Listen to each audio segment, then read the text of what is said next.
जय हिंद दोस्तों, नमस्कार, सुप्रभात। कैसे हैं आप? आज हो गई है 30 जनवरी, सुबह के बज गए हैं 7। मैं देवदत्त मिश्रा कोचिंग जंक्शन के आपके चैनल पर लेकर के हाजिर हूँ करंट अफेयर की श्रृंखला की शुरुआत करते हैं प्रश्नों के माध्यम से। आप जानते हैं कि हम लोग करंट अफेयर की श्रृंखला प्रश्नोत्तर के माध्यम से देखते हैं ताकि हम समझ पाएँ कि परीक्षा में किस प्रकार के प्रश्न पूछे जाते हैं और उसी स्तर से जो है हम करंट अफेयर तैयार कर सकें। तो आज का प्रश्न शुरू करते हैं। प्रश्न है, हाल ही में संसद के बजट सत्र में आर्थिक सर्वेक्षण प्रस्तुत किया गया, भारत के मुख्य आर्थिक सलाहकार कौन हैं? तो आपको मालूम है कल थी 29 जनवरी, कल संसद का बजट सत्र शुरू हुआ और बजट सत्र के शुरुआत में ही वित्त मंत्री श्रीमती निर्मला सीतारमण ने आर्थिक सर्वेक्षण प्रस्तुत किया। आर्थिक सर्वेक्षण यानी इकोनॉमिक सर्वे प्रस्तुत किया और 1 फरवरी को जो है बजट भी पेश किया जाएगा। तो इस संदर्भ में आर्थिक सर्वेक्षण तो जान लीजिए कि बहुत ही महत्वपूर्ण डॉक्यूमेंट होता है, खासकर प्रतियोगी परीक्षार्थियों के लिए। अगर आप आईएएस की तैयारी कर रहे हैं यानी यूपीएससी की तैयारी कर रहे हैं या पीसीएस की तैयारी कर रहे हैं, यूपीपीएससी की तैयारी कर रहे हैं, तो मान के चलिए कि इस डॉक्यूमेंट को, इकोनॉमिक सर्वे को आपको बिल्कुल तैयार कर लेना है। ज़्यादा से ज़्यादा प्रश्न जो हैं परीक्षा में, खासकर आईएएस पीसीएस की परीक्षा में आर्थिक सर्वेक्षण से ही पूछे जाते हैं। अगर आप लोग जो है स्टेट लेवल की एग्जाम जैसे यूपीएसआई, लेखपाल, कांस्टेबल ये सब दे रहे हैं तो हमें एकदम गहराई में तो नहीं, लेकिन फिर भी जो है ये जानना जरूर महत्वपूर्ण होगा कि आर्थिक सर्वेक्षण क्या है, कौन बेस करता है।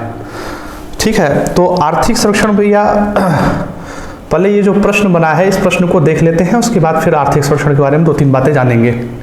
प्रश्न ये है कि आर्थिक सर्वेक्षण प्रस्तुत किया गया और आपसे पूछ रहा है कि मुख्य आर्थिक सलाहकार कौन है। ठीक है, चीफ इकोनॉमिक एडवाइजर इस समय भारत सरकार के कौन है? ठीक है ना। तो इसमें 4 ऑप्शन दिए हैं, अरविंद सुब्रमण्यम, कृष्णमूर्ति सुब्रमण्यम, उर्जित पटेल, अजय भूषण पांडे। इस समय भारत के वर्तमान मुख्य आर्थिक सलाहकार हैं कृष्णमूर्ति वी सुब्रमण्यम, जिन्हें कभी कभी केवी सुब्रमण्यम भी कहा जाता है। पहला जो ऑप्शन दिया है अरविंद सुब्रमण्यम, ये भी भारत के मुख्य आर्थिक सलाहकार रह चुके हैं, लेकिन इस समय भारत के मुख्य आर्थिक सलाहकार हैं कृष्णमूर्ति वी सुब्रमण्यम जी। ठीक है, आर्थिक सर्वेक्षण की बात आती है तो आप जानते हैं कि भारत सरकार का जो वित्त मंत्रालय है, वित्त मंत्रालय में 5 विभाग होते हैं। मैंने पिछले वीडियो में आपको बताया है, ठीक है ना। वित्त मंत्रालय में 5 अलग अलग विभाग होते हैं, जैसे राजस्व विभाग हो गया, वित्तीय सेवा विभाग हो गया। उसी प्रकार से एक विभाग होता है, उसको बोलते हैं economic affairs, department of economic affairs. क्या बोलते हैं? Department of economic affairs. Hindi में कहें तो इसका नाम है आर्थिक कार्य विभाग कर लीजिए, आर्थिक मामलों का विभाग कर लीजिए, आर्थिक कार्य विभाग समझ लीजिए। ठीक है ना। इस विभाग का 2 काम है। ठीक है, डिपार्टमेंट ऑफ इकोनॉमिक अफेयर्स का 2 काम है। एक काम तो है आर्थिक सर्वेक्षण तैयार करना। आर्थिक सर्वेक्षण जो है मुख्य आर्थिक सलाहकार के निर्देशन में एक पूरी टीम तैयार करती है। ठीक है ना। दूसरा आर्थिक कार्य विभाग का काम है बजट को तैयार करना। ठीक है ना। यह भी बहुत महत्वपूर्ण प्रश्न है, अगर आपसे परीक्षा में पूछा जाए कि जो बजट है वो वित्त मंत्रालय का कौन सा विभाग तैयार करता है, तो उसे आप बताएंगे आर्थिक कार्य विभाग यानी डिपार्टमेंट ऑफ इकोनॉमिक अफेयर्स। ठीक है, तो आर्थिक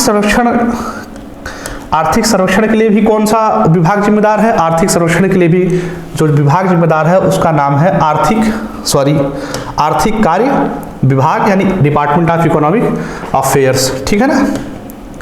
वर्तमान मुख्य आर्थिक सलाहकार कौन है? वर्तमान मुख्य आर्थिक सलाहकार है श्री कृष्णमूर्ति वी सुब्रमण्यम जी। ठीक है, अगला प्रश्न देखते हैं। अगला प्रश्न भी मेरे ख्याल से आर्थिक सर्वेक्षण से ही संबंधित है। अगला प्रश्न पूछा है कि आर्थिक सर्वेक्षण 2020-21 के अनुसार वित्तीय वर्ष 2020-21 में भारत की जीडीपी वृद्धि दर कितने % रहेगी?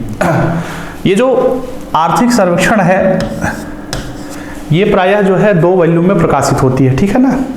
इस बार का तो जो है पूरा वॉल्यूम डिजिटल है, यानी आपको पता है कि बजट और आर्थिक सर्वेक्षण इस बार जो है प्रकाशित न होकर के डिजिटल फॉर्म में जो है उपलब्ध है। मोबाइल ऐप है इकोनॉमिक सर्वे का, उस पर जो है आर्थिक सर्वेक्षण उपलब्ध है। 2 वॉल्यूम होता है। पहला जो वॉल्यूम होता है उसमें जो है ज़्यादातर नीतियों की बात की जाती है, मतलब आने वाले समय में जो आर्थिक क्षेत्र को लेकर के भारत सरकार के समक्ष चुनौतियां उत्पन्न होंगी, उन चुनौतियों के निपटारे के लिए कौन कौन सी नीतियां बेहतर होंगी, उन नीतियों के बारे में पहले वॉल्यूम में चर्चा की गई होती है। और जो दूसरा वॉल्यूम होता है वह प्रायः जो है डेटा को लेकर के होता है। डेटा का मतलब ये हुआ कि जो वित्तीय वर्ष बीत रहा है, ठीक है ना, उस वित्तीय वर्ष में भारत की जीडीपी की विकास दर क्या है, भारत के जो है व्यापार का क्या मसला रहा है, मतलब पूरा डेटा जो है वो द्वितीय वॉल्यूम में पब्लिश होता है। तो एक बड़ा ही महत्वपूर्ण टर्म ये है कि आर्थिक सर्वेक्षण के अनुसार भारत का जो है जीडीपी की वृद्धि दर कितने प्रतिशत रहेगी। ठीक है, आपको मालूम है कि कोरोना महामारी के कारण सारे विश्व की अर्थव्यवस्था बिल्कुल चरमरा गई है। तो जीडीपी की जो ग्रोथ रेट है, जो जीडीपी की विकास दर है, विकास की तो छोड़िए, अब संकुचन की स्थिति में भी नहीं संभल रही है। यानी जो विकास दर भारत की 6 से 7% के आसपास रहती थी, वो जो है विकास में न होकर के कहाँ जा रही है, संकुचन में जा रही है। यानी आर्थिक सर्वेक्षण ने जो है ministry of statistics and programme implementation एक विभाग होता है, ठीक है, वो जो है प्रायः आंकड़ों की ही बात करता है। तो आर्थिक सर्वेक्षण ने इसी के डाटा का हवाला देकर के बताया है कि आर्थिक सर्वेक्षण 2022-21 के अनुसार भारत की जो है वित्तीय वर्ष 2020-21 में जीडीपी वृद्धि दर -7.7% रहने का अनुमान है। -7.7% कहने का मतलब जीडीपी बढ़ेगी नहीं, बल्कि जीडीपी संकुचित होगी, ठीक है ना। जीडीपी बढ़ने के बजाय क्या होगी, जीडीपी संकुचित होगी। दरअसल ये भी जो है कुछ लोग मान रहे हैं कि ये जो जीडीपी की संकुचन दर है 7.7%, ये भी बहुत अच्छी है। लोग यहाँ तक अनुमान लगा रहे थे कि जीडीपी जो है -22% तक जो है संकुचित हो जाएगी। हालांकि आर्थिक सर्वेक्षण का मानना है कि यह जो है -7.7% पर संभल जाएगी। और जैसा कि केवी कृष्णमूर्ति ने कहा, केवी कृष्णमूर्ति यानी मुख्य आर्थिक सलाहकार ने कहा कि जिस प्रकार से ऑस्ट्रेलिया की टेस्ट सीरीज में भारत 36 रन पर ऑल आउट होने के बाद पूरी टेस्ट सीरीज जीत गया, उसी प्रकार से भारत का जो ग्रोथ रेट है जीडीपी का, वो बिल्कुल वी शेप्ड है। वी शेप्ड का मतलब जिस प्रकार से हम एकदम धराशायी तो हुए हैं, लेकिन फिर जो है क्या हो जाएंगे, तुरंत ही उठने वाले हैं। यानी जो जीडीपी का ग्रोथ रेट है अगले साल के लिए उन्होंने अनुमान लगाया है कि इस साल तो -7.7% है, यानी जीडीपी जो है क्या रही, ग्रोथ रेट निगेटिव रही, लेकिन अगले साल क्या हो जाएगा, वो 11% हो जाएगा, ठीक है ना। अगले प्रश्न की तरफ चलते हैं, देखते हैं अगला प्रश्न क्या है। अगला प्रश्न है एरो इंडिया शो 2021 कहाँ आयोजित किया जाएगा। तो पिछले कई वर्षों से, 2-3 वर्षों से एरो इंडिया शो जो है बेंगलुरु में आयोजित हो रहा है, और इस बार भी जो है 3 फरवरी से लेकर के 5 फरवरी 2021 तक बेंगलुरु में आयोजित किया जाएगा, ठीक है ना। कभी कभी परीक्षा में पूछ लेता है, महत्वपूर्ण टॉपिक है, रिमेंबर रहेगा, अगर आपको मेमोराइज रहेगा तो आप सही जवाब दे लेंगे। किसके निर्देशन में होता है, ये होता है मिनिस्ट्री ऑफ डिफेंस के निर्देशन में, रक्षा मंत्रालय के अधीन होता है, ठीक है ना। मिनिस्ट्री ऑफ डिफेंस यानी रक्षा मंत्रालय के अधीन होता है, ठीक है। देखते हैं अगला प्रश्न। अगला प्रश्न क्या है, तो एक अभी मैं अखबार पढ़ रहा था, तो दैनिक जागरण ने निकाला है, ठंड इतना कि लद्दाख में जम गई नदी, पर्यटक उठा रहे चादर ट्रैकिंग का लुत्फ। अब लद्दाख के संदर्भ में प्रश्न आया, तो कौन सी नदी ठंडा गई थी जहां जो है ये पर्यटक चादर ट्रैकिंग का लुत्फ उठा रहे थे। तो वो नदी थी जो है जास्कर। कौन सी नदी थी, जास्कर नदी थी, ठीक है ना। अब प्रश्न ये बन जाता है लद्दाख के संदर्भ में, बड़ा ही महत्वपूर्ण है जम्मू कश्मीर और लद्दाख इस समय परीक्षा के दृष्टिकोण से, क्योंकि अभी दोनों अलग अलग केंद्र शासित प्रदेश बने हैं। तो जास्कर के संदर्भ में पूछा, जास्कर नदी किस नदी की सहायक नदी है, ठीक है ना। जास्कर किस नदी की सहायक नदी है, सिंधु, गंगा, गोदावरी, नर्मदा। थोड़ा सा भी अगर आप जानते होंगे, थोड़ा सा भी भूगोल आपने पढ़ा होगा, तो आपको पता होगा कि गंगा जो है, गंगा का उद्भव ही कहाँ होता है, उत्तराखंड से होता है। आपने पढ़ा होगा ना गोमुख वगैरह। तो लद्दाख जाने की कोई बात ही नहीं है, यानी ये विकल्प तो पहले ही गलत हो जाता है। गोदावरी को आप जानते हैं महाराष्ट्र के नासिक से होता है, तो ये भी ऑप्शन गलत हो जाता है। नर्मदा भी मध्य प्रदेश से निकलती है, तो ऑप्शन बचता कौन सा है? सिंधु नदी बचती है। और सिंधु नदी की सहायक नदी कौन सी है? जास्कर नदी है। थोड़ा सा देखते हैं, लद्दाख की बात आई है, तो लद्दाख से संबंधित नदियों के बारे में कौन कौन सी नदी जो है लद्दाख में पड़ती है, ठीक है ना। ये एक थोड़ा सा मैप है, पूरा अपना जो है उत्तर भारत है, ठीक है ना। तो इसमें जो है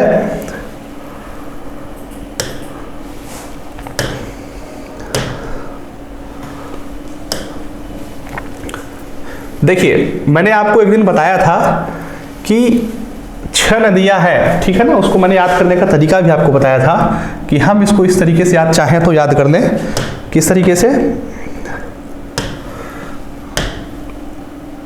श्री बालक Ram is chief justice of India. इस तरीके से हम 6 नदियों का उत्तर से दक्षिण की तरफ जो है हम क्रम ज्ञात कर सकते हैं। क्या याद कर सकते हैं?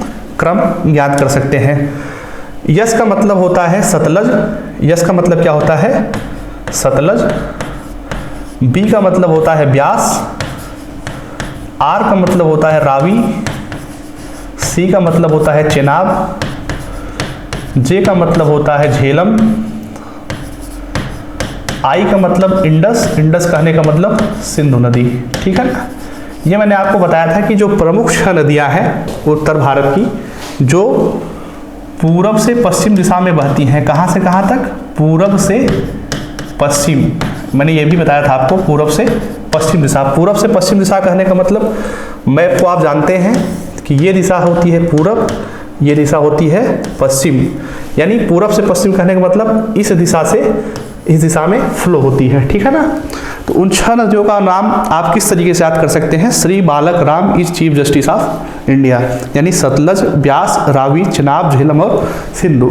बहुत ही महत्वपूर्ण टर्म है, याद करने लायक है। हमें देखना यह है कि और कौन सी छोटी नदियां हैं। पूछा जा सकता है सहायक नदियों के बारे में, ये नदी किस नदी की सहायक नदी है। जैसे अभी पूछा गया कि जास्कर किस नदी की सहायक नदी है, तो जास्कर आपको दिख रहा होगा, ये दिख रहा है जास्कर, ये दिख रहा है ना। ये किस नदी की सहायक नदी है? पहले बड़ी नदियों का अगर मैं नाम ले लूं तो ये है भैया सिंधु, जिसको कहते हैं इंडस। दूसरा है झेलम। झेलम निकलती है यहां से, ये है झेलम। तीसरा है चेनाब, ये चेनाब है। फिर क्या आता है?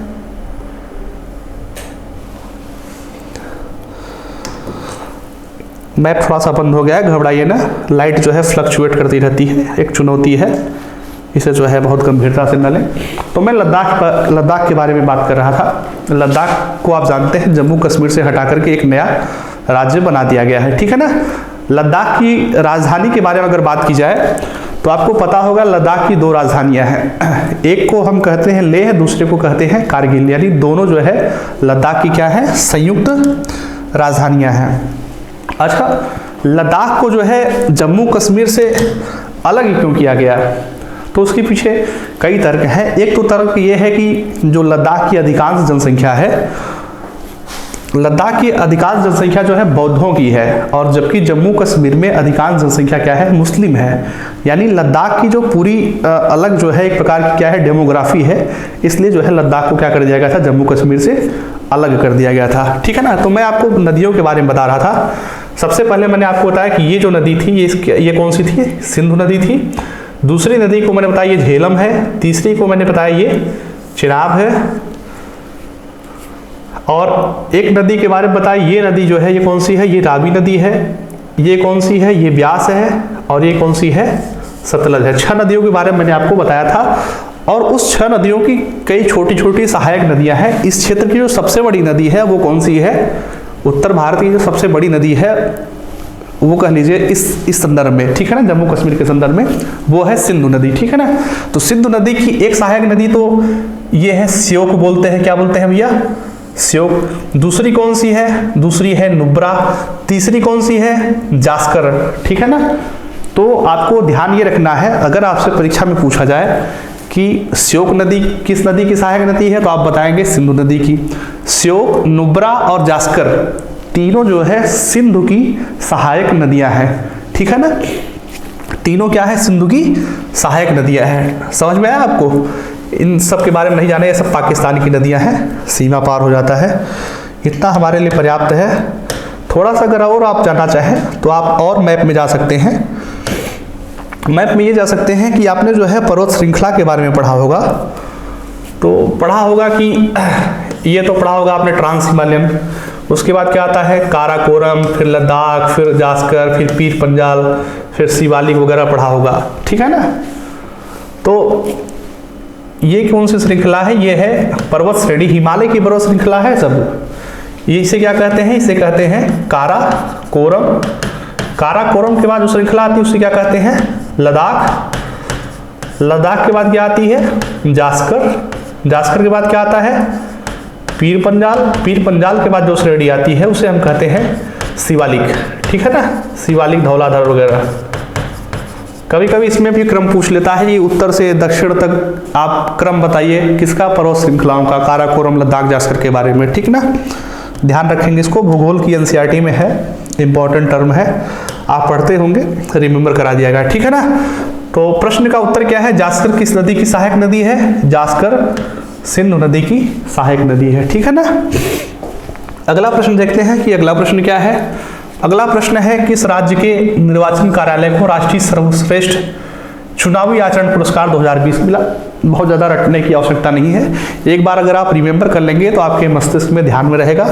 मेघालय राज्य को जो है सर्वश्रेष्ठ चुनावी आचरण पुरस्कार से सम्मानित किया गया है, ठीक है ना। मेघालय के बारे में आपको पता ही है, मैप में मैंने पहले भी चर्चा की थी, चाहे तो आपको फिर से मैं याद दिला दूं। मेघालय ये भारत का ऐसा राज्य है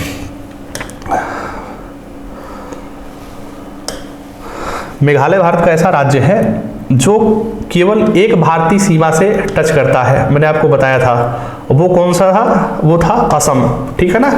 मेघालय से भारत की केवल एक राज्य की सीमा स्पर्श करती है, वो थी असम। उसके बाद शेष सीमा किससे टच करती है, शेष सीमा टच करती है बांग्लादेश से, ठीक है ना। मेघालय में मैंने ये भी बताया था कि यहाँ गारो, खासी, जयंतिया 3 पर्वत श्रृंखलाएं थी, जिसमें खासी श्रेणी पर स्थित मासिनराम में विश्व की सबसे ज़्यादा बरसात होती है, ठीक है ना। मेघालय की राजधानी शिलांग है। ये सब बातें मैंने बताई थी, ध्यान दे लीजिएगा। आप जानते हैं ना, पूर्वोत्तर भारत के बारे में थोड़ा थोड़ा करके रोज जानेंगे अगर आप, तो ही जो है आपके दिमाग में, मस्तिष्क में बैठ पाएगा कि पूर्वोत्तर भारत में कौन राज्य कहाँ है। डेली मैप का मतलब मैप ऐसे नहीं याद होता, अगर आप मैप को केवल डेली देख लेंगे तो आपके मस्तिष्क में मैप क्या हो जाता है, कंठस्थ हो जाता है। इसलिए मेरा प्रयास रहता है कि प्रश्नों के बीच बीच में मैं आपको जो है मैप के पास लेते चलूं। तो थोड़ा सा बता ही देते हैं। 7 सिस्टर्स के बारे में जानते हैं, पूर्वोत्तर भारत के बारे में 7 राज्य को 7 सिस्टर्स कहा जाता है। सिक्किम से शुरू होता है ये जो राज्य है, ये कौन सा है, सिक्किम है। सिक्किम के बाद ये जो राज्य आता है यहां से यहां तक, इसको हम बोलते हैं असम। क्या बोलते हैं, असम, ठीक है ना। ये है सिक्किम यहां तक, ये क्या है, असम। ये जो राज्य है अरुणाचल प्रदेश, ये ध्यान दे लीजिएगा, सॉरी यहां तक है, ठीक है ना। अरुणाचल प्रदेश कहां तक है, ये राज्य ऐसे फैला हुआ है अरुणाचल प्रदेश, ठीक है ना, दिख रहा है ना, ये है अरुणाचल प्रदेश। उसके बाद इतना क्षेत्रफल आता है नागालैंड का, फिर इतना जो आता है वो होता है मणिपुर का। मणिपुर के बाद ये जो क्षेत्र है सबसे नीचे क्षेत्र में इधर म्यांमार से जुड़ा हुआ है, ये मिजोरम है, ये है त्रिपुरा और ये है मेघालय, ठीक है ना। डेली अगर आप देखेंगे तो आपको बिल्कुल मैप कंठस्थ रहेगा, ठीक है ना, समझ गए ना। सिक्किम, अरुणाचल प्रदेश, आसाम, मेघालय, नागालैंड, मणिपुर, मिजोरम और त्रिपुरा, ठीक है ना। मेघालय की सीमा भारत के केवल एक राज्य से मिलती है, वो कौन सा है, असम है, ठीक है ना, दिख रहा है। बाकी शेष सीमा किससे मिलती है, शेष सीमा मिलती है बांग्लादेश से, ठीक। अगला प्रश्न देखते हैं। अगला प्रश्न क्या है, इन सब के बारे में तो जानते ही है ना। मणिपुर की राजधानी क्या है, हाँ? थोड़ा थोड़ा रट लेंगे, थोड़ा थोड़ा देख लेंगे तो आपको याद रहेगा। मणिपुर की राजधानी क्या है, इम्फाल। त्रिपुरा की क्या है, अगरतला। मिजोरम की क्या है, आइजॉल। जीके जीएस आप थोड़ा थोड़ा डेली देखते रहेंगे तो आपको जो है कंठस्थ रहेगा, भूलेगा नहीं, ठीक है ना। अगला प्रश्न ये है कि हाल ही में चुनाव आयोग ने किस नाम से digital voter ID card launch किया है, ठीक है ना। तो आप जानते हैं, आप जो वोट देने जाते हैं, अपने मत का प्रयोग करने जाते हैं, तो आपके पास एक कार्ड होता है। अगर कार्ड थोड़ा सा भी आपने देखा होगा तो उसमें एपिक टाइप का लिखा होता है, एपिक शायद, ठीक है ना। अब उस कार्ड को जो है चुनाव आयोग ने डिजिटल कर दिया है। आप चाहें तो अपना डिजिटल कार्ड जो है ई एपिक के माध्यम से जो है देख सकते हैं, ठीक है ना। किसके माध्यम से? ई एपिक के माध्यम से। इस प्रश्न का सही जवाब है ई एपिक। चुनाव आयोग के बारे में जानते होंगे आप, चुनाव आयोग का संदर्भ आया है तो थोड़ा सा जान लीजिए कि चुनाव आयोग जो है एक भारत की संवैधानिक संस्था है, ठीक है ना। संविधान के अनुच्छेद 324 में इसका उल्लेख है कि जिस प्रकार से न्यायपालिका स्वतंत्र है उसी प्रकार से एक अस्थायी और स्वतंत्र चुनाव आयोग होगा जो चुनाव के लिए जिम्मेदार होगा, ठीक है ना। तो चुनाव आयोग के संदर्भ में भारत के संविधान के अनुच्छेद 324 में इसको शक्तियां दी गई हैं, ठीक है ना। यानी चुनाव आयोग को भंग नहीं किया जा सकता है, यह स्वतंत्र इकाई है। जिस प्रकार से क्या है, अपने न्यायालय वगैरह हैं। और कौन कौन से स्वतंत्र आयोग हैं तो आपको पता होगा भारत में और कौन कौन से स्वतंत्र निकाय हैं संवैधानिक के अनुसार। तो संविधान के अनुसार भारत में एक तो है न्यायपालिका, सुप्रीम कोर्ट, हाई कोर्ट। उसके अलावा जो है एक दूसरा जो आ जाता है वो हो जाता है निर्वाचन आयोग। तीसरा आ जाता है सीएजी जानते हैं, कंट्रोलर एंड ऑडिटर जनरल, नियंत्रक एवं महालेखा परीक्षक जिसे बोलते हैं। ये क्या हो जाता है, ये सब स्वतंत्र हैं, यानी इनके ऊपर सरकार का या संसद का जो है कोई खास जोर नहीं होता है, ठीक है ना। तो मैं चुनाव आयोग के बारे में आपसे बात कर रहा था। चुनाव आयोग के बारे में भारत सरकार के छोड़िए, भारतीय संविधान के अनुच्छेद 324 में चुनाव आयोग के बारे में चर्चा की गई है कि चुनाव आयोग एक स्वतंत्र, निष्पक्ष और अस्थायी संवैधानिक निकाय होगा, ठीक है ना। कौन आयोग होगा? चुनाव आयोग। चुनाव आयोग इस समय जो है तीन मुख्य चुनाव आयुक्त होते हैं, तीन चुनाव आयुक्त होते हैं जिसमें एक मुख्य चुनाव आयुक्त होता है। भारत के मुख्य चुनाव आयुक्त हैं सुनील अरोड़ा। कौन है? सुनील अरोड़ा। अगर आपसे पूछ लिया जाए कि भारत के चीफ इलेक्शन कमिश्नर कौन है, मुख्य चुनाव आयुक्त कौन है, सीईसी कौन है, तो वो इस समय है सुनील अरोड़ा, ठीक है ना। एक और बात बता देनी आवश्यक है, अभी प्रधानी का चुनाव आ रहा है उत्तर प्रदेश में, ठीक है ना, जिसको कहते हैं पंचायत चुनाव।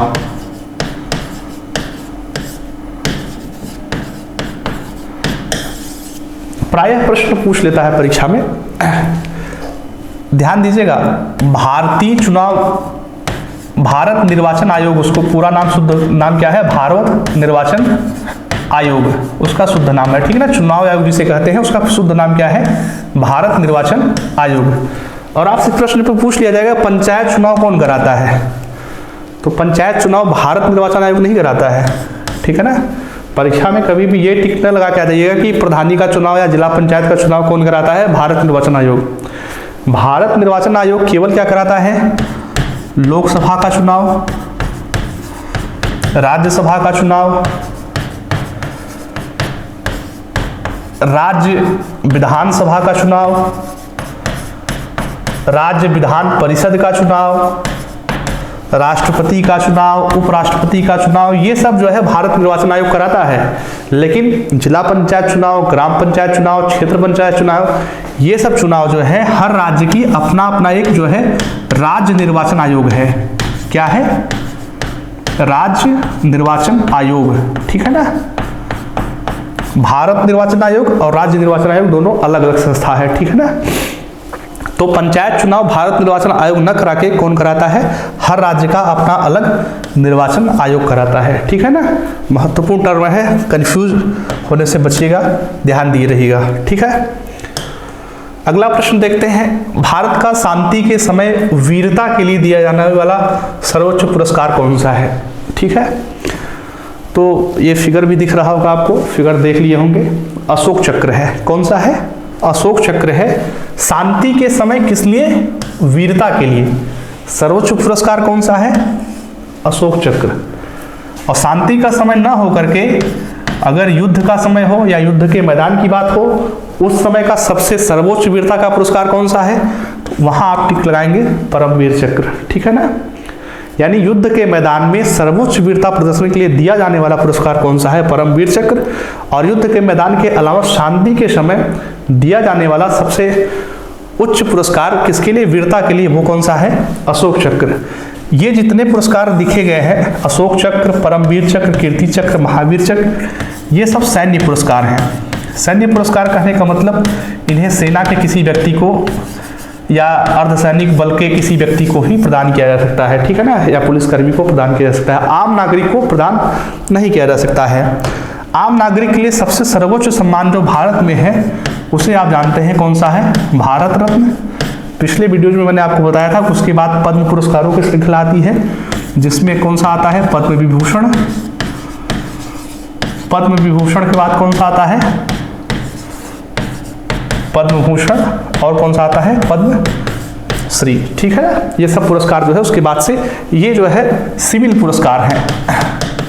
ठीक है ना? जो जिन्हें भारत के एक आम नागरिक को या किसी अन्य राष्ट्र के नागरिक को दिया जा सकता है। ठीक है ना?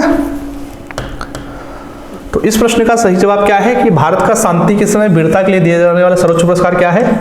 वो है अशोक चक्र। ठीक है ना? अशोक चक्र आप जानते हैं ना, अपने तिरंगे में जो बीच में है ना चक्र है, वही अशोक चक्र है। कितनी तीलियां होती हैं? कंफ्यूज हो गए? कंफ्यूज ना हो, 24 तीलियां होती हैं। कितनी तीलियां होती हैं? 24 स्पोक्स। ठीक है? देखते हैं अगला प्रश्न क्या है। अगला प्रश्न है, किस राज्य सरकार ने बालिकाओं के लिए पंख अभियान शुरू किया है? ठीक है ना?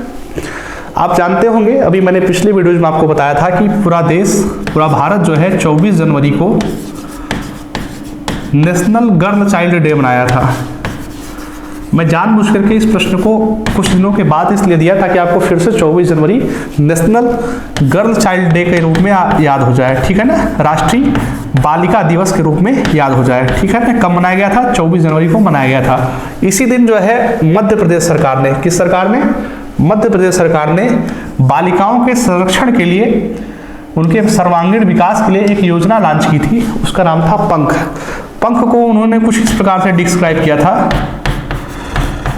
पी को कहा था कि पी फॉर प्रोटेक्शन। प्रोटेक्शन मतलब क्या हो जाता है? सुरक्षा।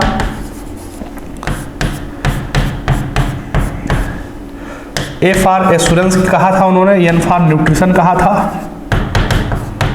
के फॉर नॉलेज कहा था, और एच फॉर क्या कहा था? हेल्थ कहा था। इस नाम से जो है उन्होंने एक पूरी जो है पूरी योजना बना दी थी, जोड़ गांठ करके कुल के कह लीजिए। ठीक है ना? बालिकाओं के लिए ये है, सॉरी ये है, दिख रहा है ना आपको? ए फॉर अवेयरनेस था, सॉरी ए फॉर क्या था? अवेयरनेस था। ठीक है ना?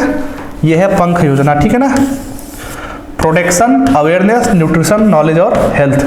ठीक।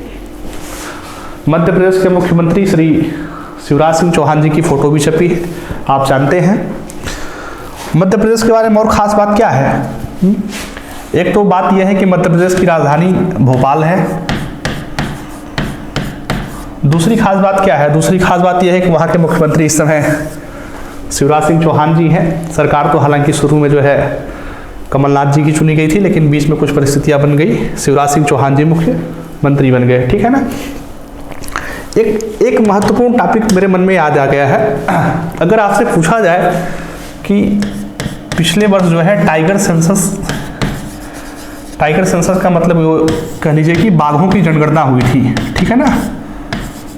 बाघों की जनगणना हुई थी। कहने को तो हल्का प्रश्न है, लेकिन बहुत महत्वपूर्ण प्रश्न है, क्योंकि बाघ जो है, बाघों को बचाने के लिए मिशन टाइगर भी जो है भारत सरकार ने 1972 में ही चालू कर दिया था, प्रोटेक्ट टाइगर नाम करके। ठीक है ना? तो ये पूछा जाए टाइगर सेंसस के अनुसार भारत के किस राज्य में सबसे ज़्यादा टाइगर रहते हैं, तो उसमें जो नाम आता है वो नाम आता है मध्य प्रदेश का। ठीक है ना? मध्य प्रदेश में 526 टाइगर हैं, ठीक है ना। पिछले टाइगर सेंसस के अनुसार, पिछले बाघों की जनगणना के अनुसार मध्य प्रदेश ऐसा राज्य है जहां भारत के सर्वाधिक टाइगर्स हैं, ठीक है ना। दूसरी बात, मध्य प्रदेश में इस समय आप जानते होंगे 10 जो है राष्ट्रीय पार्क हैं, जैसे आप कान्हा नेशनल पार्क वगैरह सुने होंगे, बांदीपुर नेशनल पार्क हो गया, कान्हा नेशनल पार्क हो गया, ये सब कहाँ है? मध्य प्रदेश में है, ठीक है। मध्य प्रदेश को कभी कभी अगर आप मैप देखें तो एक तो कहा जाता है मध्य प्रदेश को हार्ट ऑफ इंडिया कहा जाता है। क्या कहा जाता है? Heart of India. क्यों हार्ट ऑफ इंडिया कहा जाता है? क्योंकि जो है यह भारत के कहाँ है? एकदम बीच में है, ठीक है ना, इसलिए इसको भारत का दिल कहा जाता है, हार्ट ऑफ इंडिया कहा जाता है। नदियों के बारे में अगर आप पढ़ेंगे जो है तो मध्य प्रदेश का ये जो क्षेत्र है, ये ऐसा क्षेत्र है जहां से चारों तरफ बहने वाली नदियां निकली हुई हैं, ठीक है ना। चारों तरफ कहने का मतलब एक तो नर्मदा नदी इस तरफ बहने वाली निकली है, दूसरी आप पढ़े होंगे एक केन बेतवा टाइप की निकली, सोन नदी निकली हुई है। तो ये जो स्थल है, जो अमरकंटक का क्षेत्र है, अमरकंटक, यहाँ से जो नदियाँ निकलती हैं वो एक एरियल फॉर्मेशन बनाती हैं। कौन सा?